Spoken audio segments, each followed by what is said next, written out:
mid hooyaday ninka qaba oo adeerkay ah ma ahanin fiican qaadkana wuu cunaa salaadana ma tukado su'aashu waxay tahay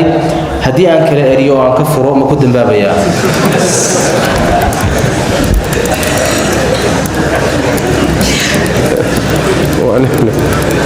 nin awood sheegtay ninkaas سائلكن السلام عليكم xaaskayga ayaan ku arkay iyadoo isticmaalaysa kaniinka uurka soo rida kadibna waan isku dhacnay oo waxay ugu tiri ifur waxay kaloo ku dartay waxa meherka ma raba ee sheekhow meher miyay igu leedahay miyaad furtay mise maada furin baa ka horeysa muuse sheegin inuu furay mase uu sheegin inuu furi rabo laakiin aynu qadarno intayna qodobka u gudbin haweenaydu inay isticmaasho waxyaalaha uurka la dagaalama kiniini ha noqdo irbad ha noqdo minkoo la rogo ha noqdo waxyaalaha uurka la dagaalama inay isticmaasho iyadoo ninkeedu uusan ka warhaynin waa khiyaano iyo dembi weyn waay waana arrin dumarku ku badan yihiin inay isticmaasho ilmihiioo guntamay wixii soo ridi lahaana wayba ka sii weynta zawjkii ay khayaantay iyo ilmo guntamay oo soo riday baa isu dheer sidaas daraaddeed mucaamalaadkaasi waa mucaamalaad aad u khaldan waxaa khalad labaada markii intuu ku baraarugeenaa waxaan iska daa uu yidhi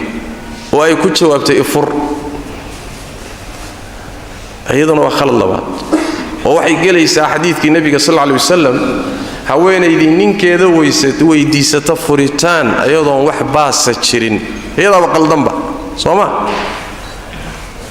maalinta qiyaamada jannada carafteeda ma hesho marka waa khaladaad isa saaran ama su'aasha isagu qasadkiisa ay ahayd oo ah meher miyay ugu leedahay waxay ku xidhan tahay haddii meherka inay ka tanaasusho cafido iyo furitaanka ay isku xidhay oo ay ku tidhaahdo meherka ma rabo meherkii waa cafinayaaye ifur oo aad sidaa ku furto meher ma ay lahaa waana mas'alada loo yaqaano mas'alatul khulci waay innaguna Soomaali ahaan aanu naqaano dalqada iibsi dalqadii baa la kala gataaban dhahnaa marka khuluc baa la yidhaahdaayo sidaa marka la isugu xidho iyaduna meher yeelan mayso adigana ninka sidaa wax ku furayna ku noqosho yeelan maayo jaaniskii ku noqoshada ma yeelanayo sababtu maxay tahay adeer waxbaa la kala gatay sooma haddaad caadi isaga furi lahayd ood meherkeeda siin lahayd jaanis baa lagu heli lahaa inaad ku noqoto mar kale ku noqoto laakiin hadda waxbaad kala iibsateen dalqadihii bay ka tanaasushay xaqeedii bay ka tanaasushay saasaad ku furtay badeeca aad wax dhaafsatay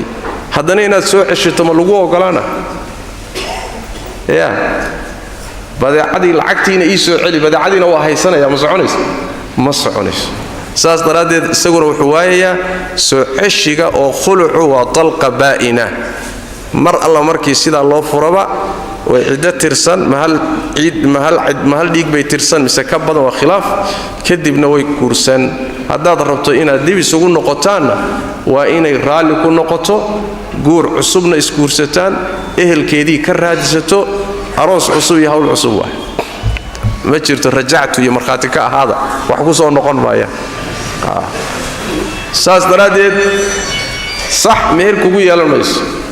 haddii aad meherka cafintiisa ku furtay meher ma ay lahaa adiguna soo ceshi malihid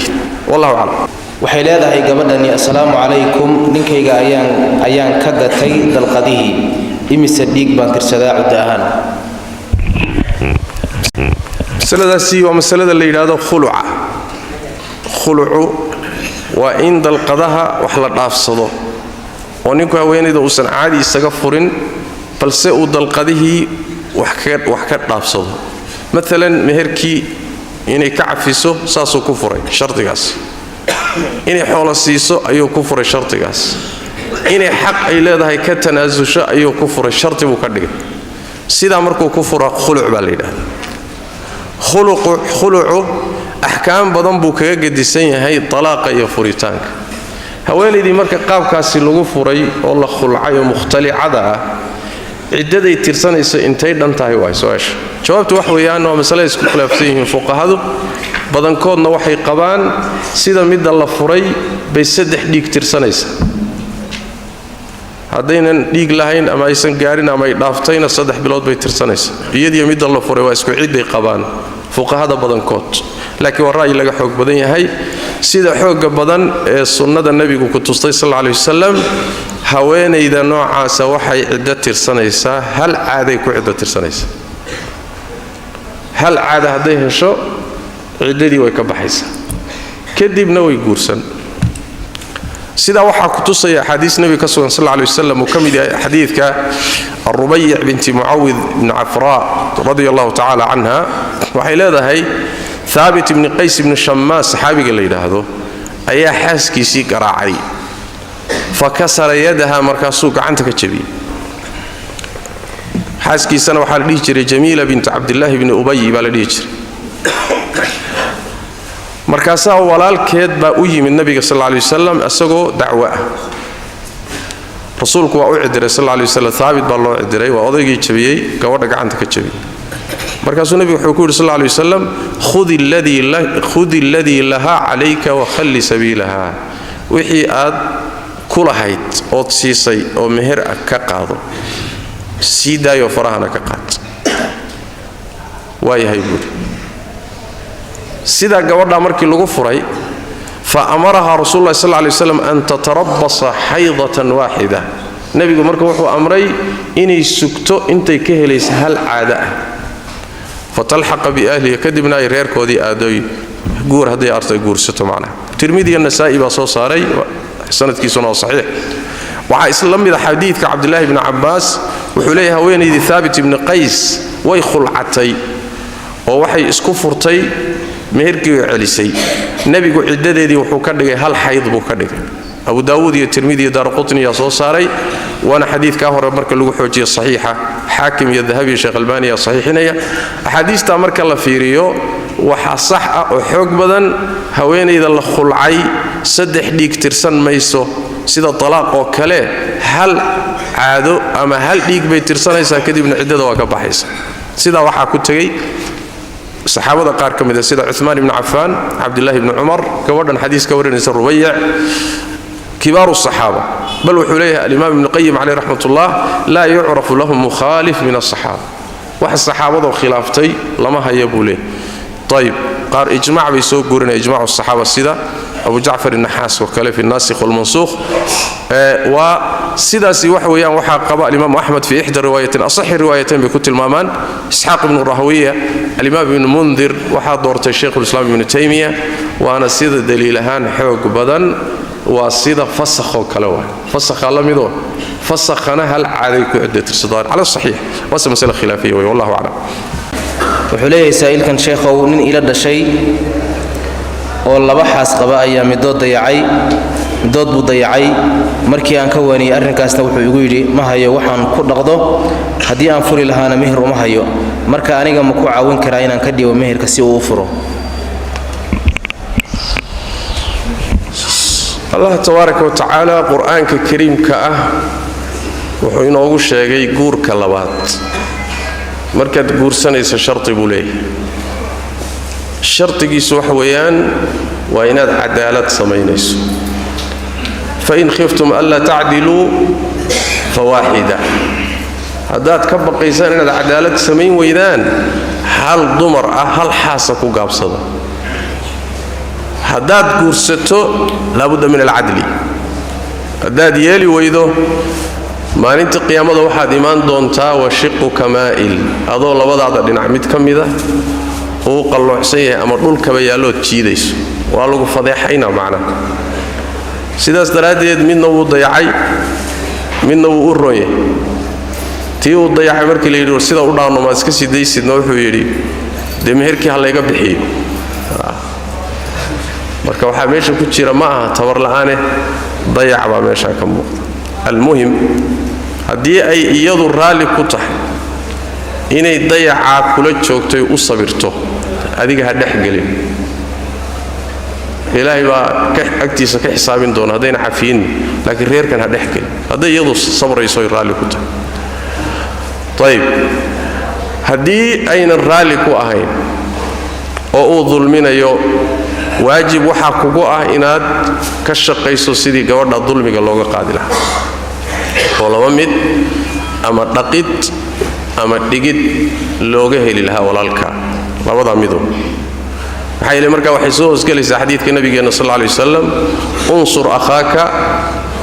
ظالما أو مظلوما walaalka u hiili hadduu gardaran yahay iyo haddii laga gardaran yahay waxay dhaheen saxaabadu rasuulka ilaahay oo garanay haddii muxuu ahaayey laga gardaran yahay de waa isgarab taagayna hadduu gardaran yahay seen ugu hiilinaa nabigu wuxuu yidhi sallallahu alayhi wasallam dulmigaad ka qabanaysaa dulmiga inaad ka qabato walaalka hiilay u tahay gabadhan miskiintaana hiiladeedu waa inaad dulmiga ka koryeesho hawsha inaad ka shaqaysaa marka waajib ay kugu tahay طيب haddii marka ay noqoto inuu doorto inuu furo oo uu yidhaahdo ma haynayo waa iska sii daynaya laakiin haddaan meherkii la iga bixinin ma sii daynayo meherka ka bixi markaas dhib male waa icaana markaas laanna laba inay sidan ku ag joogto ihmaalka iyo dulmigaasi jiro oo sidaa ku haysto iyo in la sii daayo markanoo kale maslaxadu waxay ku jirtaa inuu sii daayo quraanka ilaahay waa ku yidhi faamsikuhunna bimacruufin aw faariquhunna bimacruuf ama waa in wanaag lagu wada joogo ama wanaag haddii meeshii uu ka baxo waa in si wanaagsan lagu sii daayo dumarka haddii sidaa lagu sii daayana de ilaahay baa ballanta qaadayo wa in yatafarraqa yughni allahu kulla min sacatihi marka inaad meherka ka bixiso intii gabadhani u xanibnaan lahayd meherkii baan u laahay oo u dulmanaan lahayd inaad sidii aad u kala fakin lahayd ka shaqayso dulmiga uga koriyay lahayd meherkana uga bixin lahayd taasi way ku banaan tahay in ay waajib ugu noqoto waaba suurtagal wallahu a'lam wuxuu leeyahay saa'ilkan sheekh xaas ayaa ii dacwoonaysay mid kalena waan qabaa markii su'aalaha la weydiinayay ayaan sheegay hal xaas oo kaliya oo ah tan ii dacwoonaysay marka tan kale ma iga furmaysaa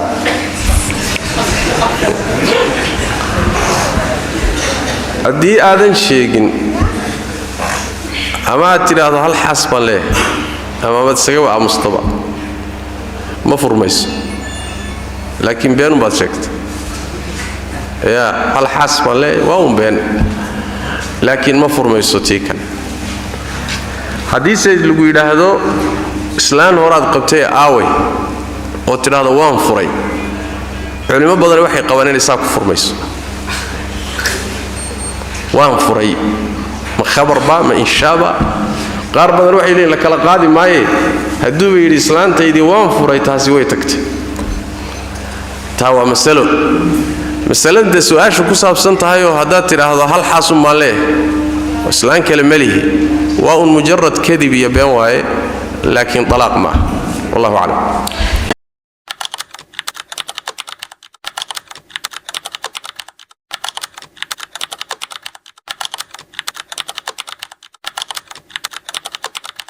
السلام عليكم شيخ محمد hooyaday ninka qaba oo adeerkay ah ma aha nin fiican qaadkana wuu cunaa salaadana ma tukado su'aashu waxay tahay haddii aan kala eriyo oo aan ka furo ma ku dambaabayaa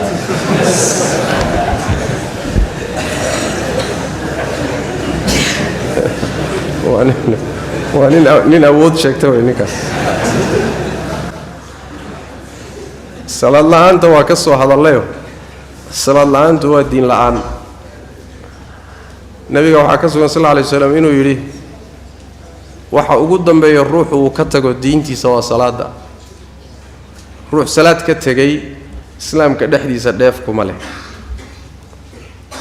taa waa qodob